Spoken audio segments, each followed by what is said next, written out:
ninkii gabadh halkeed ka muuqday wasqabaan oo waa lamaane hase yeeshee gabadha aad ay xanuunsanaysaa waxaan uu keenay goobtan dhakhtarka ninka dhakhtarka meesha ka shaqeeyay waa shixaari balaasaqajaan waxa uu luflufay wax ka daya dumarka loo keeno imika waxa uu ninkii dhakhtarka u yimid ninkii gabadhii waxaan uu ku yiri gabadha qolka soo gali adiguna waad ka haraysaa waa ninkeedii waa yaaban yahay waxa uu ku yiri waa gabadheedii haddaan la galay meel caadi ahayn maya ayuu ku yiri lama ogola waxa gelaya dhakhtarka iyo gabadho kaliya ninkii dhakhtarka waa ka gabadhii gaxaystay hadda gudaha ayuu la geli doonaa ninkii gabadha qabana waxa uu ku yiri dabada nagu sii sug waana ka qolka hoosta ka soo xidhay gabadhii yareedna waxay fadhiisto kalwashtiri sariir yar qolka dhex taalay ma waxaad moodaa sariirta in dadka lagu daaweeyo shaqo kale oo dhakhtarku qabta haddaba muuqaalka daawan oo leegre wax badan ayaad ka faa'iidi doontaa muuqaalkani ninkii dhakhtarka intuu soo kuutiyay oo madaxa soo xoqday aw gabadhii iska dul fadhiistay bisi waliba si qacanta qabo hadda waa ninkii lagu talagalay inuu gabadha daaweeyo gabadhu iska waraysanaya sidee baa lagu hayaa gabadhuna way faantay ninkan inuu bahal saqajaan oo shaxaari yahay imika waxa uu la soo baxay qalabka yar loo yaqaan stethoscope waa qalabka lagu ogaado naqaska iyo wadna garaaca waxaasi wadnihii yar buu gabadhii ka saaray dhakhtarkii waxa uu ku yiri gabiga wadnaha xoog ayuu garaacmaya oo saasad u neeftuuraysa laakiin dhakhtarkii waa uu ogaaday in gabadhan ay tahay gabadh adag waan ciyaarta lagu marayn laakiin wuxuu samay doonaa hadda xaqan ayuu kici doonaa waxaanu isku walaaqi doonaa biyo iyo kaniin gabadhaanu sii doonaa laakiin gabadhan waa gabadh adayga baan ku yiri hore ay ka faantay ninkan inuu yahay nin saqajaana oo uu gabadha jidkeeda doonayo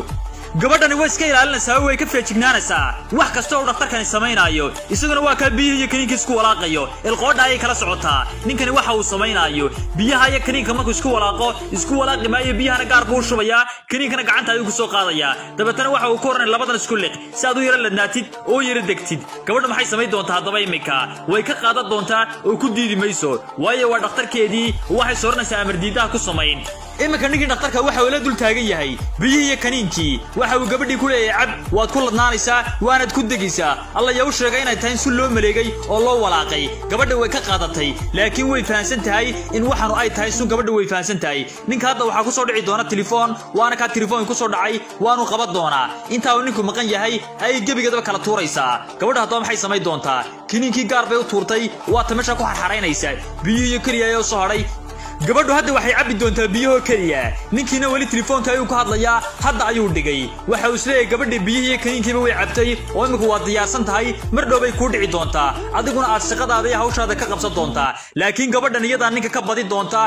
ninka dhakhtarka isaga islaa wax khiyaan laakiin isaga la khiyaamay doona gabadhu hadda ninka ka qasimayso hawshan uu wato way fahansan tahay waxay iska dhigtay mid madax xanuunayo oo sunti iyo qurunku maantaba walaaqay ay gaadhay isaguna waxa uu isleeyahay maanta wax heshay أكبر عنبرود في العالم بعد شبان كوري واتشقص مع العقب برور مع الدعير وحكاله قبل يرد ويسوحضي ما يسوحين ويسنبيسا إلا كنين ما يعونين بيه عبتي نينكر نختار كان واكا كوركي رقبكي سبطوري waxa uu isleeyahay gabadhii way ku suuxday adiguna waxaad kaga dhigtaa xagu gaban guntu wala ninkeedii waa yaabay yahay gabadha dibadda ayuu ku sugayaa waxa uu isleeyahay maxay gabadhaadu xilligan oo dhan muxuu dhakhtarku la qabanayaa albaabka ayuu hadda garaaci doonaa gabadhiina may suuxina la soco way isnaba saabaan kuru waxaan oo dhan way record garaynaysaa waana ay duubaysaa waxa isleedahay hadhow ka sheekee waxa tiraa meesha dhakhtar ma joogo ee baal saqajaanaba meesha jooga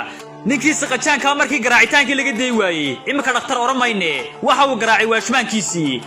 waxa uu kula adeer waa ku sidee waxay dadkan maanta albaabkii u garaacaya maxaad qabanaysaa iga gaxay qofka albaabkii u garaacaya ee maanta ba qawda ayuu hayo aan waxba ka daaway kar waayay ninkii waashmaankaagu maagaya oo gabigiisaba ku xanaaqay dhiigga ku isku kicinaya ninkii waashmaankana waxa ku waashay haya nacam siir buu ku waashay waa ka meesha cararaya ee halka dhabaqtamaya ninkiina wali albaabkii ayuu garaacaya waxa uu yimid ninkii albaabkii garaacaya waxa uu ku yiri albaabku garaacasa yaa ku yiri albaabka garaac meesha maan dad lagu daaweynayn laakiin ninkani waa nin gabigiisu dhiiga dibadda tagay waxa uu ku yiri gabadha dibay lamaadka meesha lagu jira muxuu dhakhtarku meesha ka qabanaya ninkiina halkiiba hawshiisii ku wataa gabadhiina hadda way fahmi doontaa waa ta meesha kale waa dhaqafta yari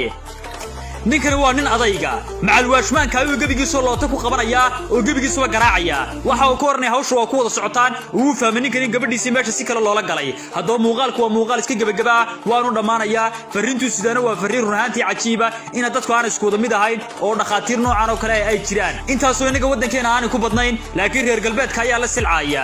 alxamdulillaah ala nicmatil islaam hadaba qofka aad u tagaysid waa inaad ka digtoonaata oo dhinac kastaba iska eegtaa